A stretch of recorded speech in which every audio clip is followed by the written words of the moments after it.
Hello बच्चों, स्वागत है आपका आप ही के यूट्यूब चैनल पढ़ाई वाला में। तो बच्चों, हमने साइंस के टर्म 2 का सिलेबस शुरू कर दिया है। तो आज का टॉपिक है हमारा फॉर्मेशन ऑफ कोवलेंट बॉन्ड्स। ठीक है बच्चों, जल्दी से वीडियो को लाइक कर दीजिए, चैनल को सब्सक्राइब कर दीजिए। बहुत ही इंपॉर्टेंट टॉपिक है बच्चों ये आपका। सबसे पहले तो पिछले वीडियो में हमने देखा था कि जो बॉन्डिंग होती है कार्बन एटम से वो कैसे होती है। आज का टॉपिक है हमारा कोवलेंट बॉन्ड्स कैसे बनते हैं। इसके रिगार्डिंग एक दो क्वेश्चन आपसे हमेशा पूछा जाता है एग्जाम में। तो सबसे पहली चीज, आप ये जो स्लाइड चल रही है आप इसको पढ़ लीजिए, मैं आपको बिल्कुल ही सिंपल लैंग्वेज में समझाऊंगा। कोवलेंट बॉन्ड जो होते हैं ये केमिकल बॉन्ड होते हैं बच्चों। ये बनते कैसे हैं? जो एटम्स के बीच में इलेक्ट्रॉन्स की शेयरिंग की वजह से। जैसे मैंने को बताया था कि कार्बन में जो बॉन्डिंग होती है वो भी कोवलेंट बॉन्डिंग होती है, क्योंकि वहां पे भी इलेक्ट्रॉन्स की शेयरिंग होती है। ठीक है बच्चों, the sharing of one pair of electrons result in the formation of single covalent bond.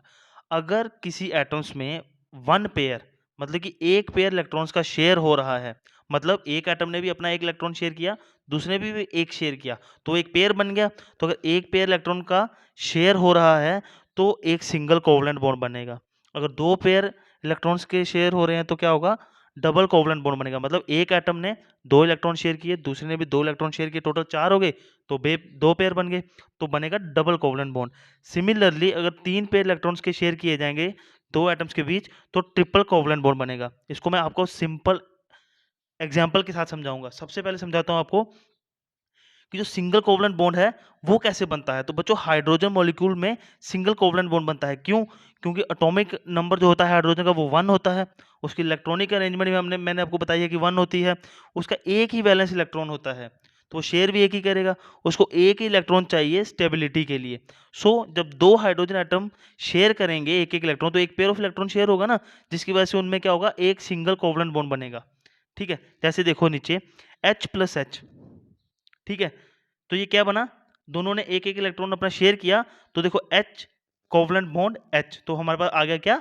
Hydrogen H2, मतलब हाइड्रोजन गैस बन गई। तो इनके पास एक एक वैलेंस इलेक्ट्रॉन था, उन्होंने एक एक शेयर किया, एक एक शेयर का मतलब टोटल दो बने, तो एक पेयर बन गया, तो क्या बना? Single covalent bond. ठीक है बच्चों, नेक्स्ट मैं आपको बताता हूं डबल कोवलेंट बॉन्ड कैसे बनते हैं। ऑक्सीजन, ऑक्सीजन का एटॉमिक नंबर क्या है बच्चों? 8। इलेक्ट्रॉनिक कॉन्फ़िगरेशन क्या है उसकी? 2 और 6। वैलेंस इलेक्ट्रॉन्स कितने हुए? 6 हुए ना। अब क्या है कि ऑक्सीजन को 2 इलेक्ट्रॉन्स चाहिए स्टेबिलिटी के लिए। ठीक है, दो जो ऑक्सीजन के एटम्स होंगे उनको दो दो पेयर इलेक्ट्रॉन्स के शेयर करने पड़ेंगे ना डबल कोवलेंट बॉन्ड बनाने के लिए। तो अब वो क्या करेंगे? जो O+O मैंने किया, तो दोनों ने क्या किया? दो पेयर इलेक्ट्रॉन शेयर किए अपने। ये देखो डायग्राम में मैंने बनाया हुआ है। तो इनमें क्या बना? Double covalent bond. तो हमारे पास आ गया O2, मतलब ऑक्सीजन।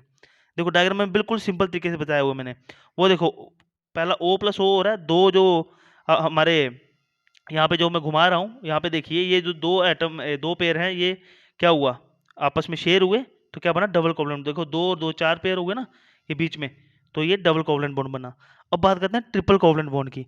तो नाइट्रोजन जो होता है बच्चों उसमें N2, उसमें क्या होता है? ट्रिपल कोवलेंट बॉन्ड बनता है। कैसे? एटॉमिक नंबर नाइट्रोजन का क्या है बच्चों? 7। इलेक्ट्रॉनिक कॉन्फ़िगरेशन क्या हुई उसकी? 2, 5। वैलेंस इलेक्ट्रॉन्स है उसके पास 5। इसका मतलब उसको 3 इलेक्ट्रॉन्स चाहिए स्टेबिलिटी के लिए। जब दो नाइट्रोजन एटम्स मिलेंगे तो उनको 3 पेयर ऑफ इलेक्ट्रॉन्स शेयर करने पड़ेंगे। ये देखो N+N, ये देखो 3 इलेक्ट्रॉन्स जो हैं ये इनको शेयर करने पड़ेंगे। जब ये आपस में N+N शेयर करेंगे, ये 3 इलेक्ट्रॉन देखो मैंने शेयर किए हुए हैं, तो क्या बनेगा? इनमें ट्रिपल कोवलेंट बॉन्ड बनेगा। ठीक है बच्चों, इतना समझ में आया आपको? तो यही था आज का टॉपिक कि कोवलेंट बॉन्ड्स होते कितने तरीके के हैं और बनते कैसे हैं। ठीक है बच्चों, आई होप आपको वीडियो पसंद आई होगी। जल्दी से लाइक कर दीजिए, चैनल को सब्सक्राइब कर दीजिए। अगले टॉपिक में हम इसी चैप्टर को आगे बढ़ाएंगे। ठीक है बच्चों, बाय बाय, टेक केयर।